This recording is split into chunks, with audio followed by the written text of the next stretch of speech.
రాజమ్మ పెట్టిన రాగి సంకటి నాటికోడు పులుసు తిని బల్చి అలసిచ్చి ఇవాళ కృష్ణానది జలాలు రాయలసీమలకు తరలించకపోతుంటే పోతిరెడ్డిపాడు పొక్క పెద్దదైనా ముచ్చమరిలో నీళ్లు పోయినా మాల్యాలలో లిఫ్టులు పెట్టిన కేసీఆర్ నోట్ల ఏం పెట్టుకున్నాడని నేను అడుగుతున్న 10 ఏళ్ళు ఎందుకు మాట్లాడలే?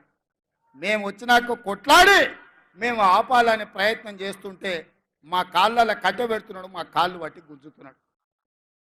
నీలాకేమన్నా తాగుబోతున్నా, నేనేమన్నా తిరుగుబోతున్నా? కేసీఆర్ తాగుతోటి దిగుతోటి మాట్లాడనికే నేను కేసీఆర్ని కాదు, నేను మీ రేవంత్ అన్నాను. పొద్దునైనా మధ్యాహ్నమైనా రాత్రైనా అర్ధరాత్రి అయినా హోస్లో ఉండేటోని, మీ సహకారంతో జోష్లో పనిచేసేటోని. నాకా నువ్వు చదువు చెప్పేది? ఇవాళ ఆయన కోరికంత ఒక్కటే, ఈ పిల్లగాడు అయ్యిండు, నా కొడుకుని చేద్దాం అనుకున్నా, నా తర్వాత కానీ పిల్లగాడు అయ్యిండు, గా పాలమూరోడు అయ్యిండు అని మన మీద అసూయతోని ద్వేషం కక్కుతున్నాడు. సిగ్గుండాలని కేసీఆర్. ఇవాళ హరీష్ రావు అంటుండు అసెంబ్లీకి ఎందుకు రాలేదా అంటే మా మామకు ఒంట్లో బాగాలేదని. ఒంట్లో బాగాలేనోడు నల్లగొండెం గాడిదలంగా ఆయనకి పోయినా అని నేను అడుగుతున్నా. మొన్నటి ఎన్నికల్లో ప్రజలు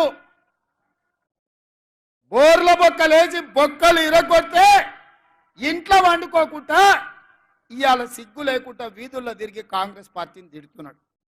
కాంగ్రెస్ ఏం చేయలేదని.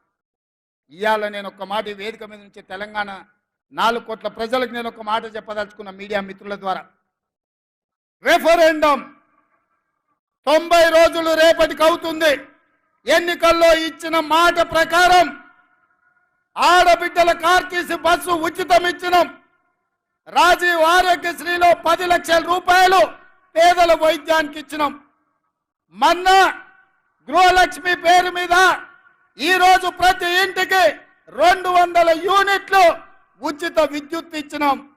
ప్రతి ఆడబిడ్డలకు కట్టెల పొయ్యి నుంచి విముక్తి కలిగించి ఆనాడు సోనియమ్మ దీపం పథకం తెచ్చి గ్యాస్ పొయ్యి సిలిండర్ ఇచ్చి 400కి సిలిండర్ ఇస్తే కేడి మోడీ కలిసి 1200 చేసిరు.